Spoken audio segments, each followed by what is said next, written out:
ఇంకా విచిత్రం, నాకు ఇంకా గమ్మత్ అనిపించింది ఆయన. అధ్యక్ష ఆయన ఏమైనా స్వాతంత్ర ఉద్యమం చేసి జైలుకు పోయింది అధ్యక్ష?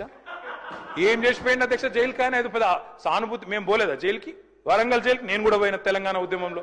ఎస్ ఉన్నాం, అక్కడ బరాబర్ ఉన్నాం. మీరెందుకు పోయినరంటే నేను అడుగుతున్నా ఈరోజు.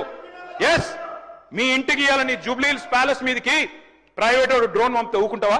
ఆడ నీ బిడ్డనో నీ వైఫో ఉంటే వాళ్ళని ఇష్టం ఉన్నట్టు ఫోటోలు తీస్తే ఊకుంటావా? ఎవరి ఇళ్లలో పడతా వాళ్ళ ఇళ్ళ దొరబడతా, నా ఇష్టం ఉన్నట్టు చేస్తా, అరాచకం చేస్తా అంటే ఊకుంటారా అధ్యక్ష?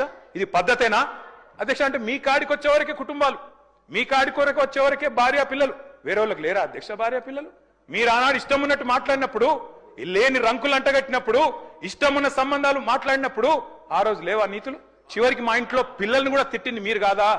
ఆనాడు మా ఇంట్లో చిన్న చిన్న పిల్లల్ని పట్టుకొని, మైనర్ పిల్లల్ని పట్టుకొని బూతులు మాట్లాడింది మీరు కాదా?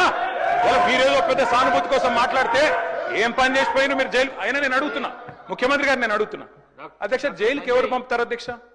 ప్రభుత్వాలు పంపుతాయా? కోర్టులు పంపుతాయి. కోర్టులో మీరు ఛాలెంజ్ చేసినారు, నన్ను రిమాండ్కి పంపొద్దు అని మీ లాయర్లు అడిగినారు.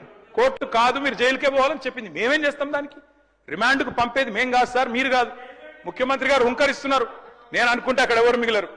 నువ్వు ఏమనుకున్నా ఏం ఫరకు పడదు, నువ్వు ఏం చేసుకున్నా ఏం ఫరకు పడదు.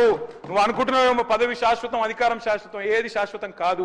అధ్యక్ష నేను కోరుతా ఉన్నా, ముఖ్యమంత్రికి అపరిమితమైన అధికారాలు ఉండవు. ముఖ్యమంత్రికి అపరిమితమైన అధికారాలు ఉండవు. ఎవరిని పడితే వారిని జైలుకు పంపే అధికారం ఉండదు, కోర్టులకు ఉంటది.